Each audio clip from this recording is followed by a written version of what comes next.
Hello and welcome guys. Today in this video I'm gonna show you how to insert horizontal line in MS Word document. So friends, to insert horizontal line, click on insert. Now click on shapes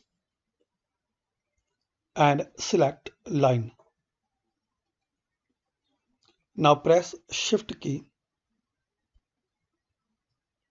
and draw line like this.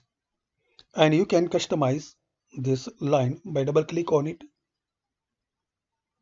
So here you will find some options like you can change line style. You can insert shape outlines.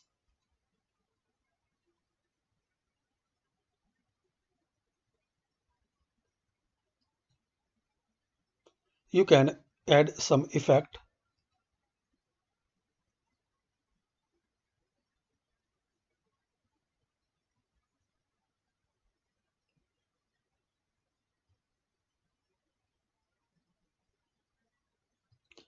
So that's it friends.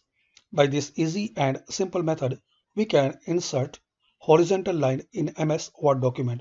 Hopefully friends, you like this video. Thanks for watching this video. Please comment this video useful for you or not.